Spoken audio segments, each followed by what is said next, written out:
We finally left the States. We really moved to Canada. Almost left during COVID, but this election was the last straw. No more right-wing fascism for us. You the new neighbors? Where you from? Let me guess. Latte-sucking, gender-swapping, oil-hating Toronto? We're not Canadians. You're immigrants. Why don't you go back to where you came from? But we thought Canada loved immigrants. That was the old Canada. The new Canada loves Jordan Peterson storming the Capitol and telling people to go back to where they came from. Go on! Hey everyone. Well, in my last episode, I said I'd talk a little bit more about immigration changes coming to Canada, and because some of my friends used to jokingly ask me if I needed a roommate if things went bad, but... Oh, look, honey. Free Canadian healthcare. Hey! You can't just leave him there. Not my problem, lady. Hallway at the hospital was full. I'm fine. It doesn't look like it's going to rain. Get back in the truck. But Trump, this is tolerant, progressive Canada. I will leave you here at the lamp, Helen.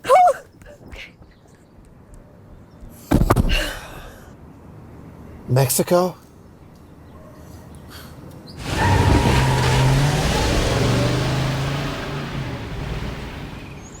Are they gone? Yep. Good one. Should probably take that down. Canada may not be perfect, but it's not going to get much better if Americans start buying up all the houses.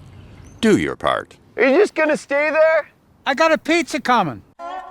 We get to see the maple trees, maple sugar on the maple leaves. We got the biggest wheat fields growing tall. In Canada, where we see the reversing falls. In Canada, we get to see them all.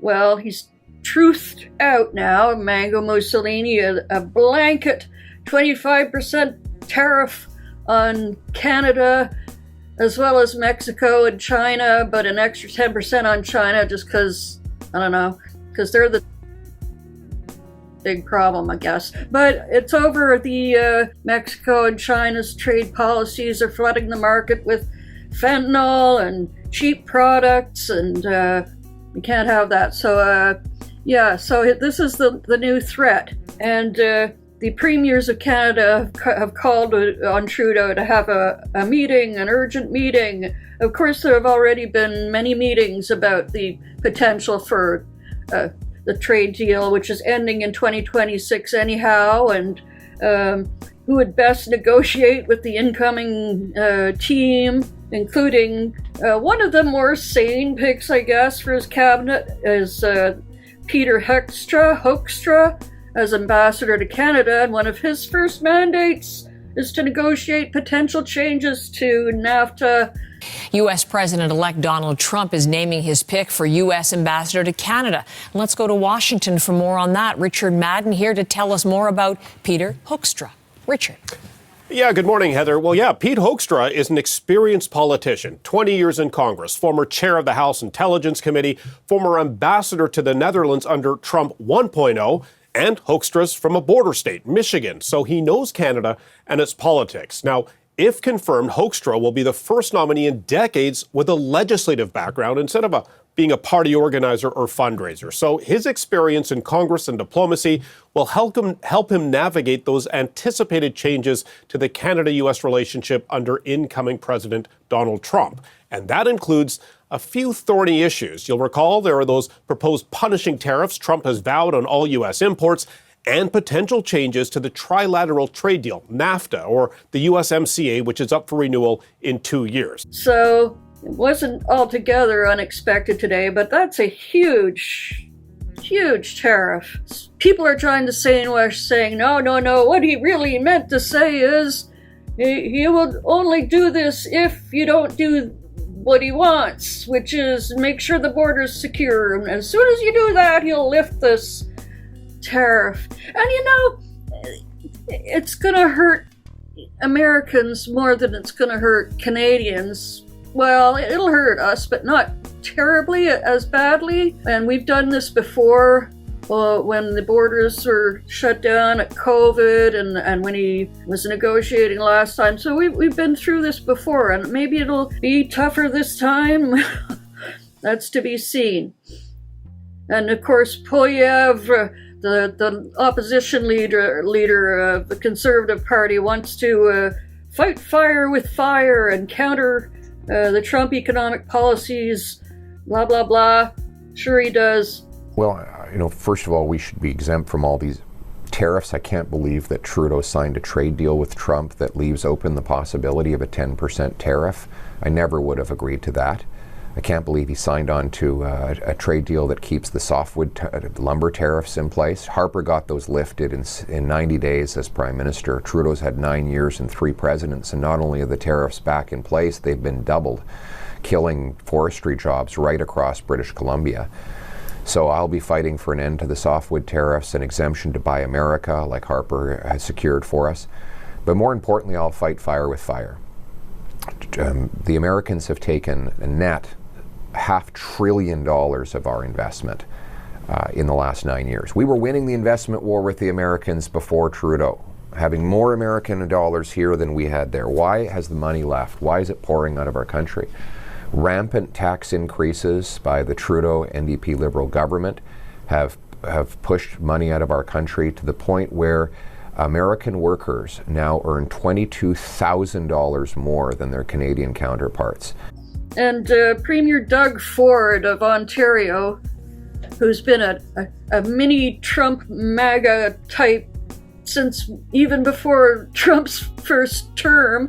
I believe Ford came into office in 2014, funnily enough, the same year we moved away from Ontario. And he's just been sucking up ever since, and he wants to crack down and kick Mexico out. And young Adam Mockler did a story on this, covered it very well from a non-Canadian perspective. I was impressed, and he pointed out the maggot in the in the maple syrup pot there. So Premier Doug Ford, who chairs the Premiers Association known as the Council of the Federation, tells Trudeau in a letter today that premiers who want to be a part of a Team Canada approach to everything from trade and secure border to energy. So this Team Canada approach sounds a lot like America First in a way, this populist rhetoric. We need to put America first, which Liberals agree with that, but we disagree with how to get there. Putting America first on the world stage means funding our ally Ukraine and not allowing Russia to gain the upper hand when it comes to the world order. Putting America first means having a secure alliance with a bunch of countries. It should be a team sport where liberal democracies across the globe all strengthen each other. So Canada is strong if America is strong. We don't all want to be so isolationist that Canada is only on Team Canada, or America only cares about America. So the Premier says they want clarity on how Ottawa will engage with them about the new upcoming review of the North American Free Trade Agreement, which unfortunately has to happen under Trump's presidency in 2026. Doug Ford saying he and his fellow premiers want to meet to discuss Ottawa's plans and approach to its relationship with Washington. They want to know who's in on this dealing and wheeling. And but besides these trade agreements, there's also this real concern and, of course, panic from some people over this potential mass migration, with fears about the southern border policies and the threats of mass deportation of undocumented immigrants and others who may be considered not American. So the tariffs are part of the threat punishment imposed by people like this new border czar guy, Tom Homan. Trump's border czar is going to focus on the Canadian side, saying it can't be a gateway to terrorists. Tom Homan has been tapped by Donald Trump to carry out the largest mass deportation in U.S. history. But the former acting director of ICE is not only focused on the southern border. Canada is also a concern. It's an extreme national security vulnerability on the northern border, and it's one of the things I'll tackle as soon as I'm at the White House. Homan made the comments in an interview with WWNY, a local news station in New York, his home state. Homan added Canada needs to understand it can't be what he called a gateway to terrorists. Last September, a Pakistani citizen was arrested in Quebec, allegedly about to cross the border to carry out an attack on Jewish people in New York City. We're not prepared, and Canada has not taken border security seriously for a little over a decade now. Canada's immigration minister says he looks forward to speaking to Homan directly. And Public Safety Minister Dominic LeBlanc says that we're always ready to increase U.S. border resources if needed.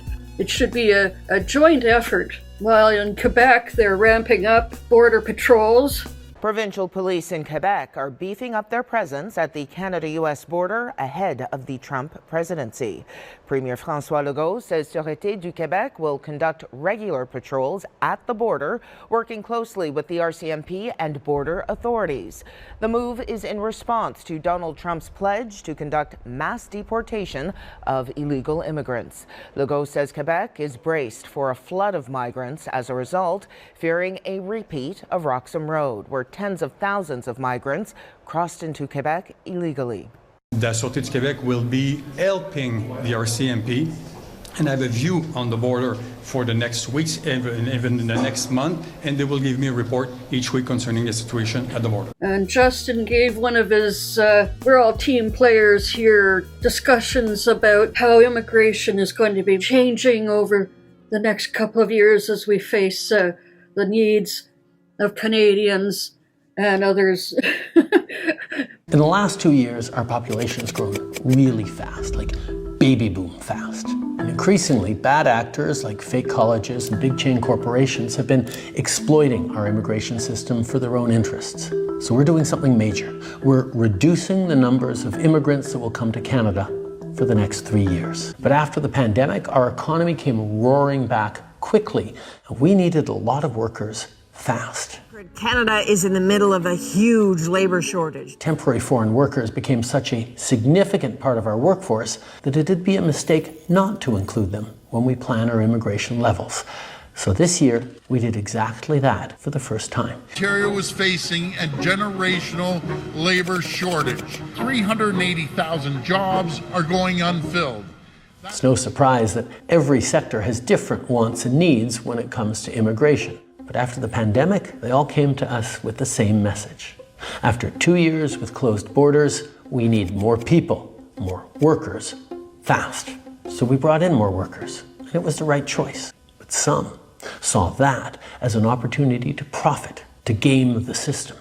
We've seen way too many large corporations doing this. The government says the program has been used to get around hiring Canadian workers in some instances. Far too many colleges and universities used international students to raise their bottom line. There are the diploma equivalent of puppy mills that are just churning out diplomas. There is fraud and abuse, and it needs to end. Immigration is primarily a federal job. We have the levers to rein it in, so we are. This is a big change, a major cut to immigration. It's reducing permanent immigration levels by at least 20%. A new string of measures to clamp down on temporary immigrants. That means a decrease in international students, temporary foreign workers. Canada's new immigration plan is straightforward. Lower the number of new immigrants coming into Canada, both temporary and permanent. Trying to reassure us all, immigration here has also been an issue since the committee on pandemic in 2020. We had a lot of folks coming up here trying to get away from the rampant plague in the south, and a lot of changes were made at border crossings at that time as well. So we're looking into improving along those lines with help from our southern friends, but we don't want people to panic either that are living here already who fear that Canada may deport them too. People are being also lured here with scams of permanent residency and LMIA temporary permits to work, and are being scammed for thousands of dollars and no jobs at all for them once they get here. We're inventing an online persona.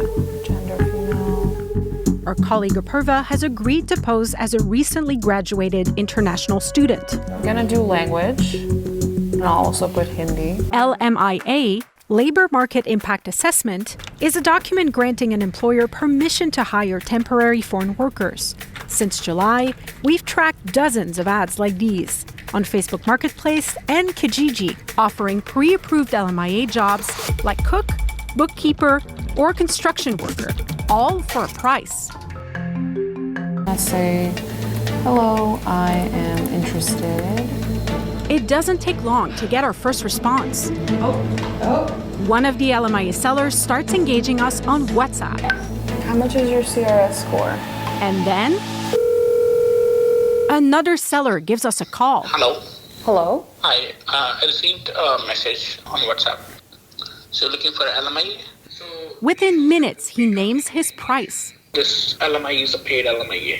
It will be employer cost and the immigration lawyer cost. Okay. It will be total nearly $25,000 on that. You heard right. $25,000. We play our conversation to immigration lawyer Ravi Jain. Nearly $25,000 on that. I can absolutely assure you that no lawyer would charge anywhere near that amount. The issue is that this person is selling an LMIA. And just recently, 2 men were sentenced for illegal human smuggling in Manitoba, where a family of 4 from India were dropped off and left alone with nothing in a snowstorm. And sadly, they did freeze to death. For more on the significance of this ruling, we are joined now by Audrey Macklin. She is the chair in human rights law at the University of Toronto, and she is in Vancouver tonight. Ms. Macklin, thank you for being here. Appreciate it. Thank you. Happy to be here. Let me get your reaction to this verdict. What do you make of these 2 men being found guilty on all charges? Of course, it's tragic that this family died while trying to cross the border. The language of immoral depravity really shines the light on the people who do the smuggling, but what it does is deflect attention from the circumstances that create a market for smuggling.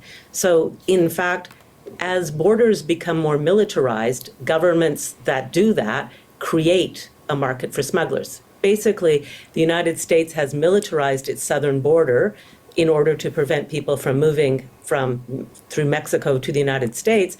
And this very predictably leads to a kind of alternative route through Canada. So I'd advise anyone who's considering escaping to the Great White North to be very careful about making your plans and where you want to go, and how to get there and who to trust. And as for our election coming up, well, right now, it's a sort of a question of who's the best man to deal with this guy. Would Trudeau, who's had experience with him, know how to schmooze him the right way?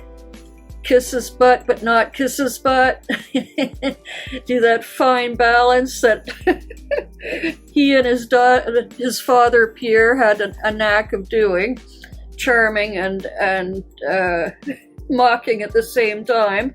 Or would the conservative Poilievre, with all his tough talk, just be another cave to selling oil and gas and taking all the money for themselves and screw the rest of the provinces? They got to look out for number 1, Jack. We're coming. We're going to be the 51st state, like we've always wanted to be. Well, I don't think that an election is coming anytime soon. And this is no time to be jumping horses midstream. We've got a lot of work to do, including our commitments to to NATO, and securing our defenses and improving our recruitment of soldiers to our own forces. We got a lot to get ready. So stay tuned to Political Drain, Canadian edition. Stay tuned for more on Political Drain, Canadian edition.